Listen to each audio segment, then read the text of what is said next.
Shanti, Shanti, Shanti.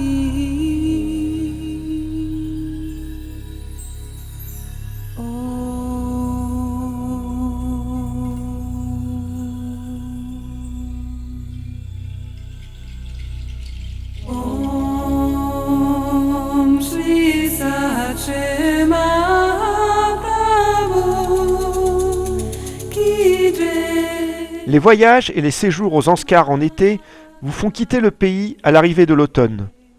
Cela prive de ce que peut être l'hiver dans ces violents massifs de montagnes. L'envie de revoir cette vallée à la saison froide était forte, car elle cachait des sensations nouvelles.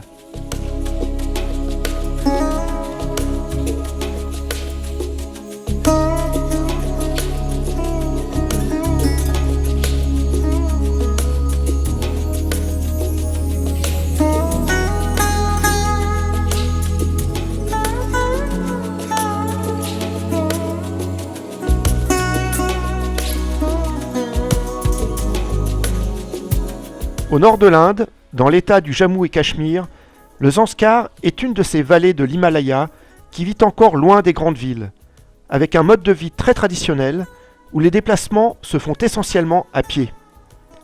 La route qui reliera d'ici quelques années Leh à Padoum s'interrompt actuellement entre Chilling et Pinmo. Les gorges dans lesquelles descend la rivière Zanskar deviennent en hiver l'objet d'aventures hors du commun et qui ont donné corps à ce projet. Chadar, le chemin des glaces. Paramatma Ki Jai.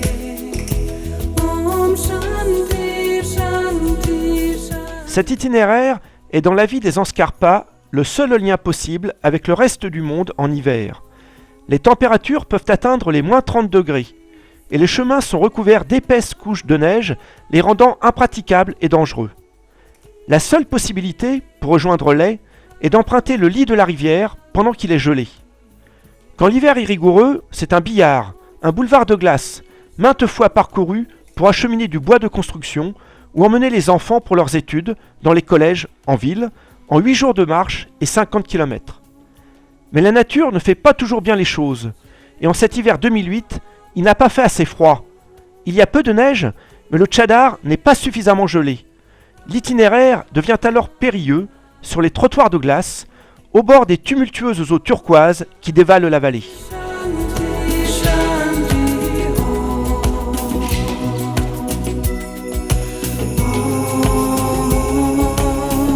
Om Shri Sache Mahaprabhu Ki Jai. Paramatma Ki Jai. Après la présentation de ce projet, il faut le mettre en œuvre, en commençant par le séjour d'acclimatation à Leh, à 3600 mètres d'altitude. Dans le centre-ville, cette grande réunion publique est en fait, autour du temple bouddhiste, la foule qui n'a pas pu prendre place à l'intérieur pour assister à l'enseignement d'un Rinpoché. Les fidèles qui sont dans le temple ont laissé leurs chaussures à l'extérieur. C'est ce qui nous vaut ce spectacle étonnant de cette foule priant devant le temple, faute de place.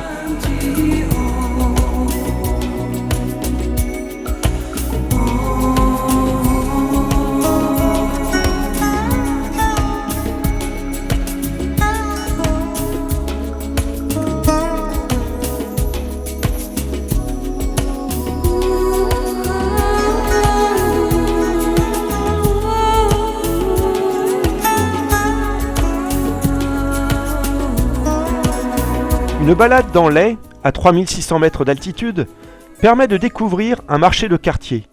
Ces marchés où l'on retrouve les métiers artisanaux traditionnels, comme le cordonnier, le ciseleur sur cuivre, et les marchands de produits alimentaires, comme les fruits frais ou secs, le poisson séché, et aussi les vendeurs de bois pour le chauffage et la cuisine, qui est à cette altitude un problème.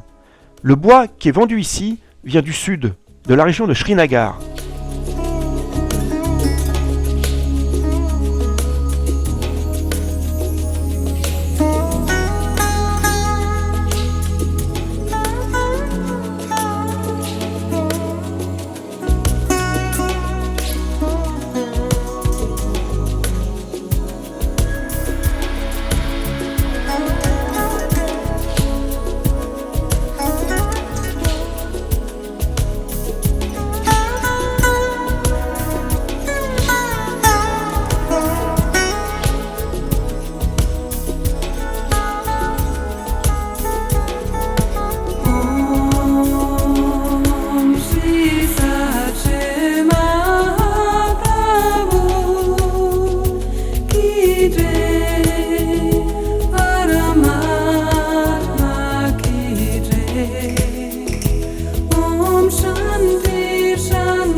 démarrage, cette aventure consiste à remonter en voiture la vallée jusqu'au bout de la route carrossable, en partant de Leh pour arriver à Chiling, soit 52 km.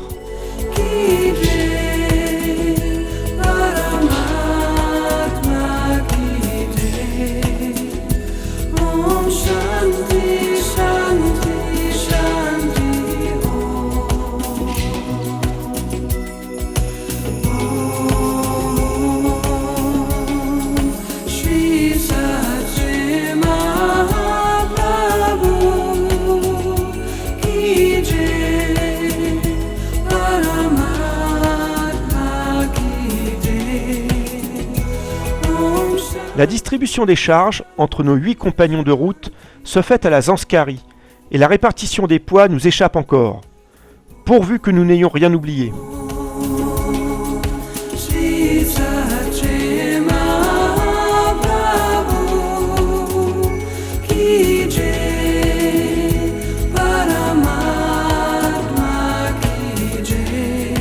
La route entre Leh et Padoum est en construction. C'est un chantier isolé impressionnant dans ce site. Des ouvriers népalais taillent dans la roche, au marteau-piqueur, des trous pour le placement des charges d'explosifs et progressent ainsi dans le flanc de la montagne en suivant la vallée. Nul doute qu'à cette allure, le parcours à pied du Tchadar a encore de belles années devant lui. Il n'empêche que cette jonction est attendue depuis de nombreuses années par les Zanskarpas pour le désenclavement des villages, ce que l'on peut comprendre. Mais ceci leur enlèvera en même temps une part de leur âme et de leur mystère en les rattachant encore plus à la modernité.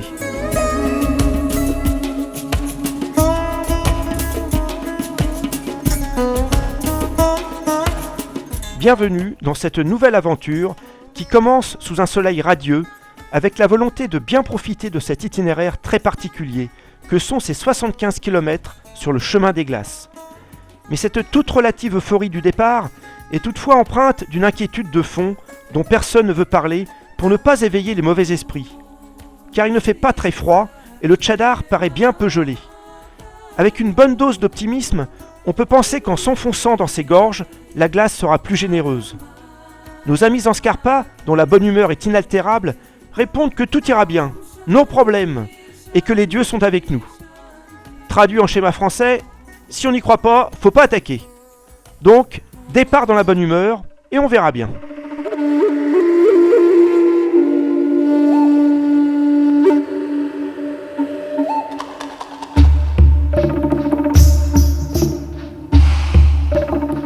Après avoir progressé le plus loin possible sur un chemin en balcon, il a bien fallu prendre pied sur les bords de la rivière, sur les trottoirs de glace.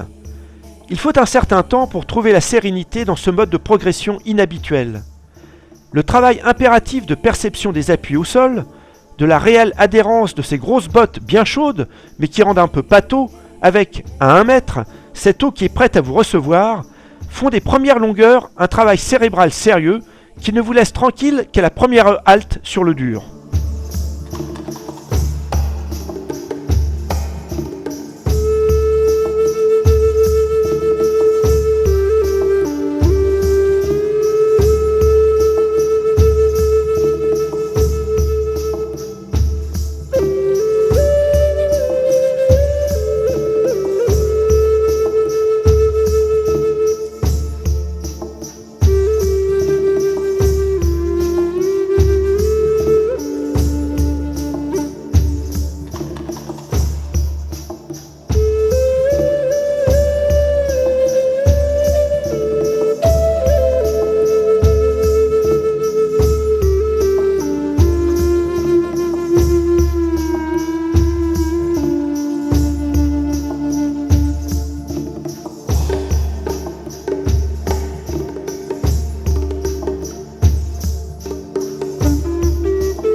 Nos amis Zanskarpas ont du métier dans le transport de charges sur ces longs itinéraires de glace. ils ont développé ingénieusement ces petites luges qui sont à mi-chemin entre l'artisanat et le bricolage pour faciliter la progression. C'est d'abord un traîneau très stable. C'est aussi un brancard quand le relief se complique. Et ça devient une clé de portage quand glisser devient impossible.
Après une nuit fraîche, sous les duvets, à Shingra, en essayant d'oublier les trottoirs de glace et le bouillonnement de l'eau, le petit déjeuner ramène à la réalité, et la progression peut reprendre.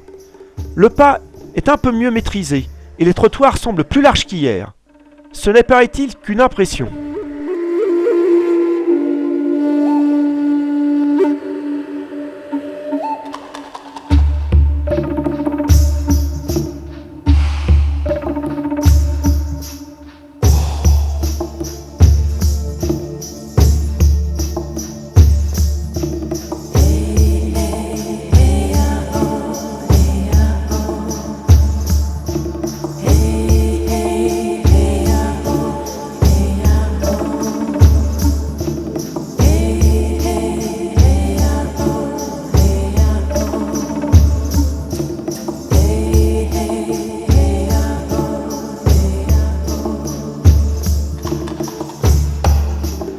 Progresser dans un tel décor, en longeant les falaises, est un vrai bonheur, de se sentir un peu prisonnier de cette nature, comme si l'on rentrait dans son intimité.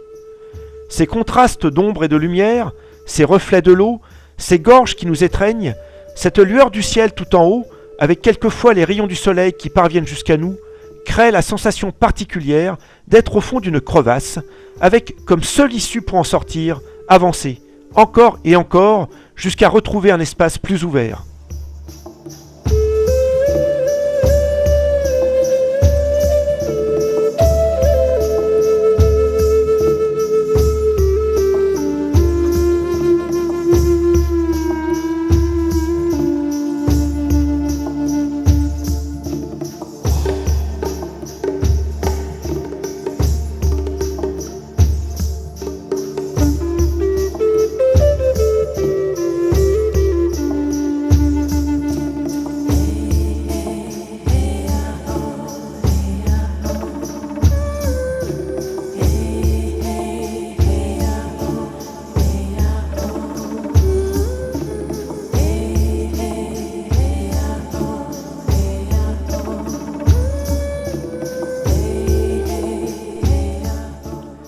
Les trottoirs de glace savent aussi se faufiler sous des voûtes pour en rajouter à l'ambiance, comme si l'on en manquait.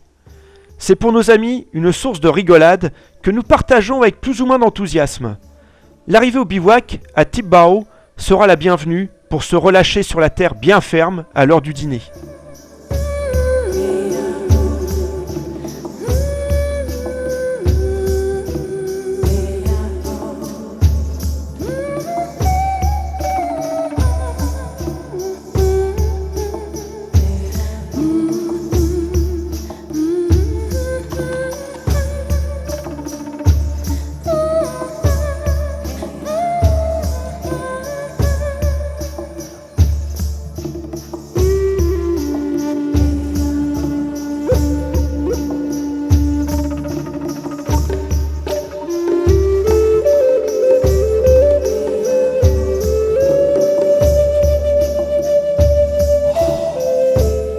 Après une nuit réparatrice, Le soleil nous accompagne dans ce cheminement, de trottoir en balcon, aux voûtes élégantes qui se passent à quatre pattes, pour les plus grands en taille ou en chargement.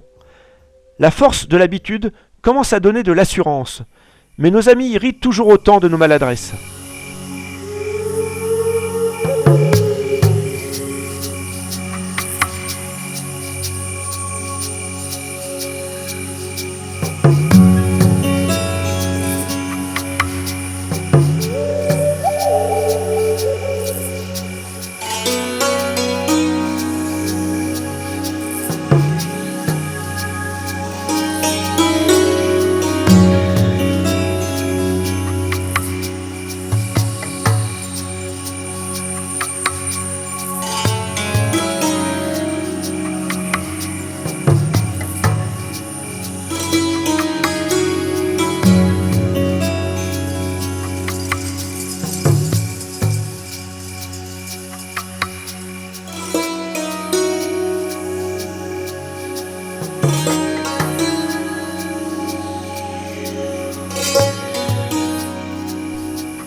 À l'approche du village de Nierak, les villageois qui tiennent le campement où nous devons passer la nuit nous informent que ça ne passe pas en amont.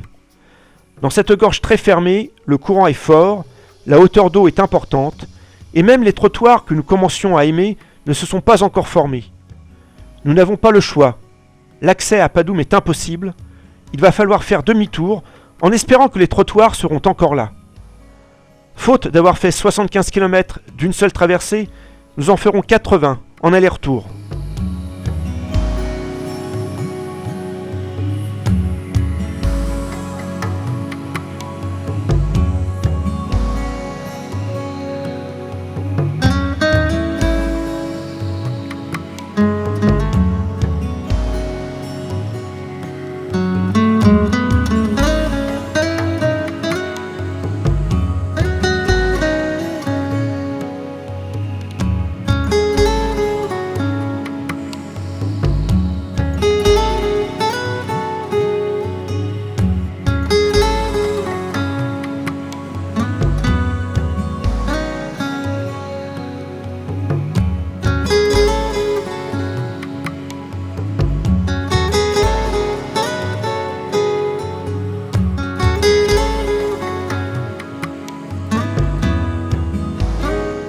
Une journée de repos permet la visite de ce village de Nierak, complètement coupé du monde dans ces conditions climatiques.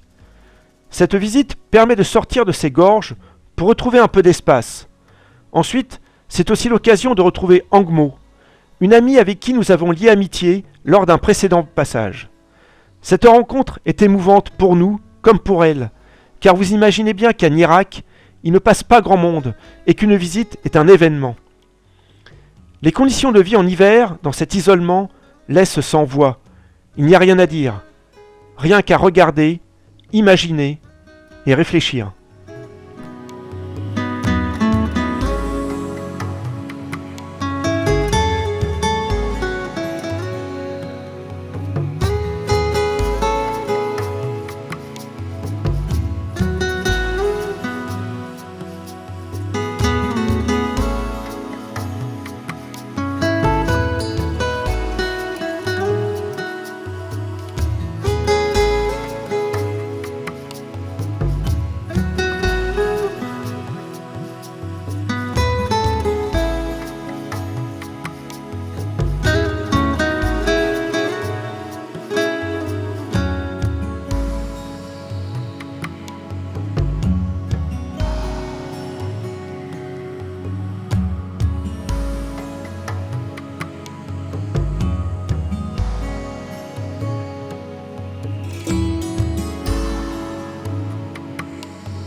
L'élevage est ici une source d'alimentation, de survie.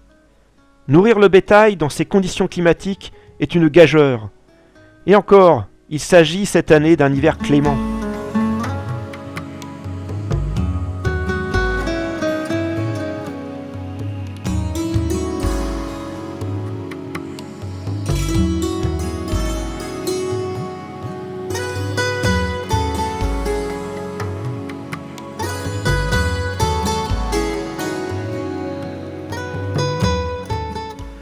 Le retour fait repasser sous ce pont suspendu. Les automatismes commencent à se mettre en place. Nos amis en Scarpa sont joyeux par nature, et leur bonne humeur permanente est un atout majeur pour affronter les étapes qui nous attendent.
Les paysages sont une véritable fascination. C'est en matière de lumière un enchantement permanent qui vous envahit. La marche, dans ces conditions, est une perpétuelle oscillation entre la rêverie dans la tête et votre adhérence au sol.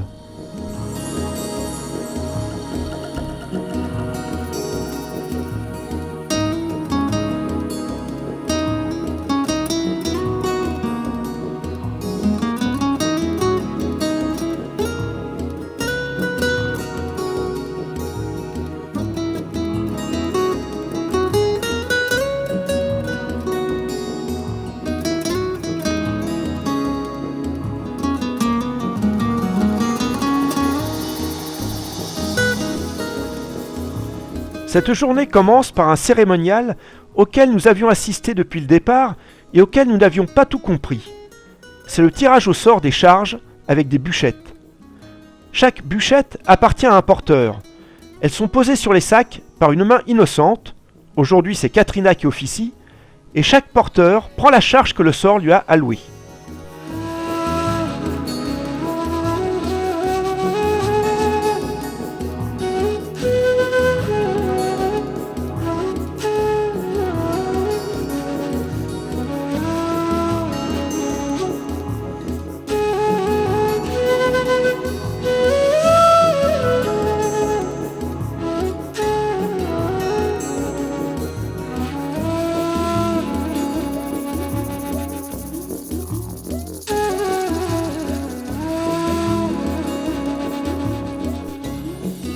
Ce matin, le Tchadar a dégelé, et après un bain forcé dans la rivière pour Wangyal et Katrina, le passage d'une vire a été un second grand moment d'émotion. La solidité de nos amis a eu dans ces moments dangereux la fermeté d'un ancrage à la falaise. Pour eux, c'est une fantaisie dans laquelle ils nous impressionnent encore dans le transfert des grosses charges. L'arrosage, après le passage, est le bienvenu, pour se remettre des émotions et les remercier de leur savoir-faire.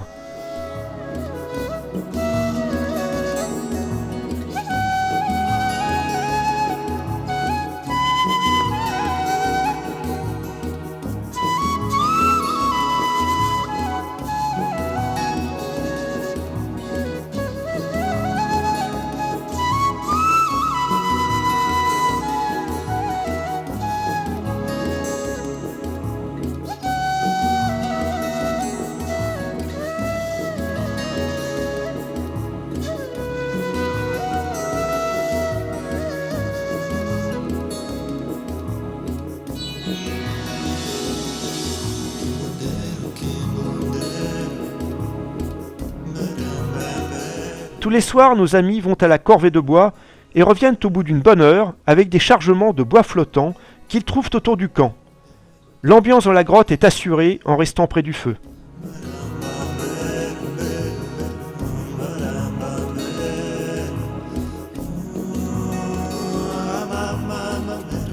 Après une petite escalade matinale, cette dernière journée sera marquée par deux sentiments contradictoires entre lesquels notre mental va osciller.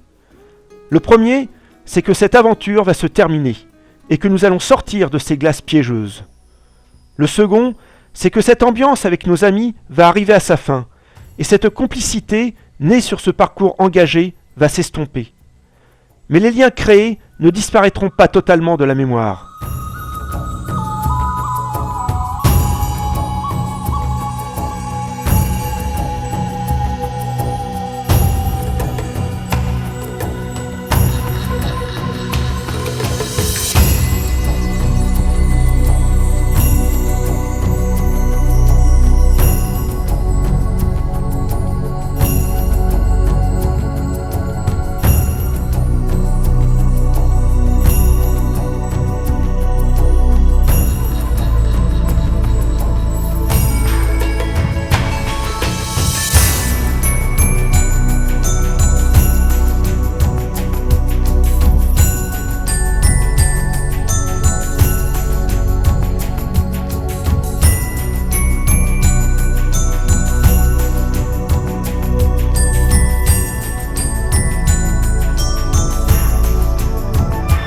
Le retour à la civilisation amène son lot de contraintes.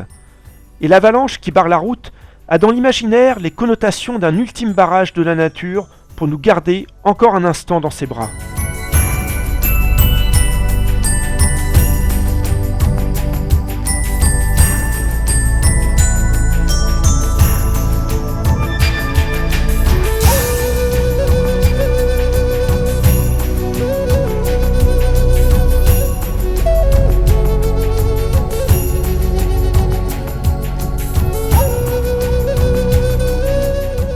Le retour à Ley est toujours un bonheur particulier. Et sous la neige, cette ville offre un calme qui repose après autant d'émotions. Nous ne sommes pas déçus car la nature était la maîtresse de notre destin. Elle n'a pas permis que nous allions jusqu'au bout du Tchadar.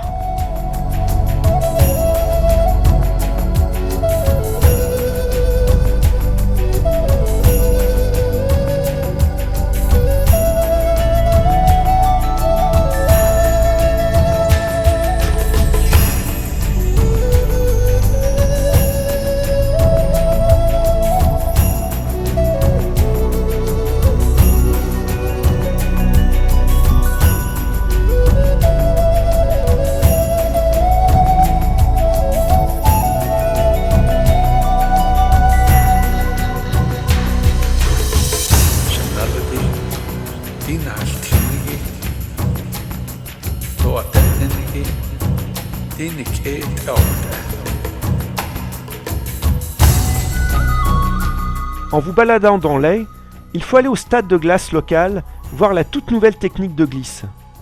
Ainsi, le skate Zanskari relève de l'ingéniosité des jeunes garçons et permet dans les rues en pente de glisser à toute vitesse en se dirigeant et en freinant avec de petits pics. Ce n'est pas encore une discipline olympique, mais l'important dans cet environnement n'est-il pas là mieux qu'ailleurs de participer ?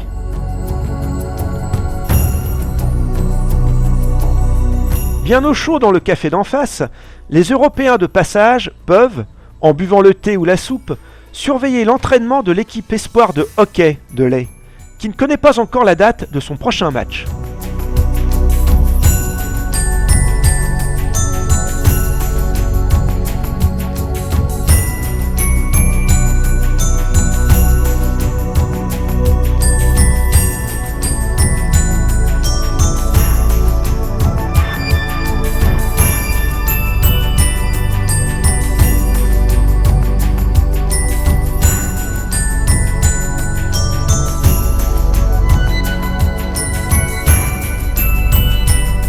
Pendant toutes ces journées de progression, les hommes qui nous ont accompagnés ont forcé notre admiration. Ils sont bien plus que des porteurs, car leur connaissance du terrain, de la météo, de l'enneigement et surtout de la glaciation en font des partenaires, des complices, des amis. Leur bonne humeur permanente dans cette ambiance hivernale, au fond des gorges, au creux de la rivière pas gelée, aux limites du franchissable jusqu'à l'infranchissable, à la force mentale d'un peuple déterminé, positif par rapport à la nature qui l'entoure et qui, dans ce contexte, démontre son attachement à sa terre et à sa culture.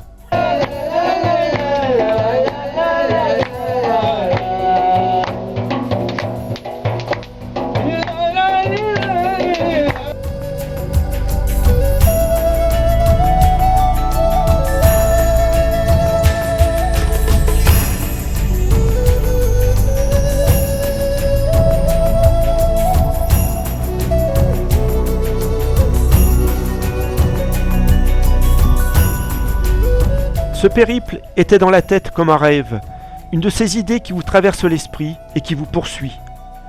C'est dans l'approche du projet une envie un peu folle, née dans les lectures et les reportages. C'est dans les préparatifs un casse-tête, car les conditions climatiques annoncées n'auguraient rien de simple. Le top aurait été du grand froid avec une rivière bien gelée. Le flop de 2008 a été des températures agréables mais peu de glace. Dans ces conditions, ce parcours devient une aventure délicate dans laquelle glisser peut vous plonger dans un bain glacé. Mais cette expérience peu ordinaire n'en a été que plus riche, car les passages se compliquant sérieusement, l'expérience, la sagesse, la bonne humeur de notre équipe de Zanskarpa ont été des facteurs déterminants de réussite. C'est pour conclure une très belle expérience sportive et humaine dont nous ressortons encore un peu plus admiratifs des habitants de cette vallée qui composent avec les conditions climatiques qu'il faut aller partager pour en garder une chaleur intérieure intense dont le souvenir n'est pas près de s'éteindre.